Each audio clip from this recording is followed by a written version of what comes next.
महाराष्ट्र राज्यातील तमाम होमगार्ड बांधवांना जय हिंद. बसव प्रतिष्ठानच्या माध्यमातून पुन्हा एकदा आम्ही आंदोलनाच्या मैदानात उतरत आहोत हे आपल्याला माहीतच आहे. चले जाव सरकार मोहीम अंतर्गत महाराष्ट्र राज्यातील तमाम होमगार्ड बांधवांना, बंधू आणि भगिनींना त्यांचे न्याय, त्यांचे हक्क मिळवण्यासाठी आम्ही पुन्हा आंदोलनाच्या मैदानात उतरत आहोत. आणि या विषयासंदर्भात गेल्या आठवडाभरात आपणाशी चर्चा होत आहे. त्याबाबत अनेक मेसेज व्हॉट्सअपच्या माध्यमातून आलेले आहेत की आंदोलनाची तारीख ठरवा, आंदोलन लवकर घ्या. तर कुठलीही गोष्ट घाई गडबडी होत नसते. संयमतेने आणि संविधानिक पद्धतीने आपल्याला आंदोलन पार पाडायचं आहे. आपण कुठंतरी आपल्याला जे संविधानाने अभिव्यक्ती स्वातंत्र्य दिलेलं आहे ते अभिव्यक्ती स्वातंत्र्य आपण विसरत चाललोय. त्यामुळे आपण कुठेतरी कमकुवत पडत चाललोय. याचीही शहानिशा करणं गरजेचं आहे.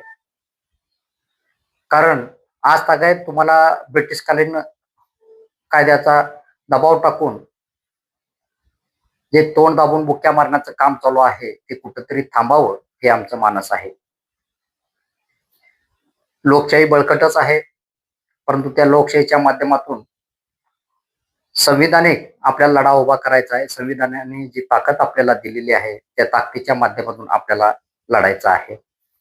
आणि आंदोलनाची तारीख ठरवण्याबाबत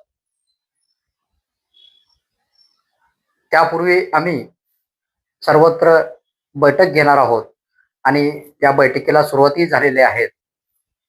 परंतु काही निवडणुकीच्या काळामुळे काही बैठका झालेल्या नाहीत. परंतु यापुढे आणखीन बैठका होतील, चर्चा विनिमय होईल आणि सर्व महाराष्ट्र राज्यातील होमगार्ड बंधू आणि भगिनी यांच्याशी चर्चा विनिमय झाल्यानंतर आंदोलनाची तारीख ठरणार आहे.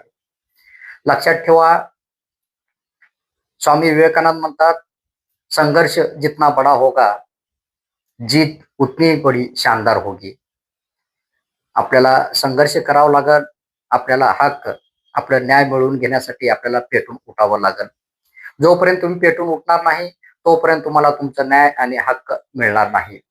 बसव प्रतिष्ठानच्या माध्यमातून ही अंतिम लढाई आहे, शेवटची लढाई आहे. आणि ही शेवटची लढाई आपल्याला विचार विनिमय करून एक मोठं आंदोलन, मोठी चळवळ, मोठी क्रांती आपल्याला उभी करायची आहे. कारण क्रांती एका रात्रीत होत नसते, परंतु ज्या रात्री ही क्रांती होते ती रात्र म्हणजे इतिहासाची रात्र असते हे लक्षात ठेवा. पुन्हा एकदा चले जाव सरकार मोहिमेला आम्ही सुरुवात करत आहोत. धन्यवाद.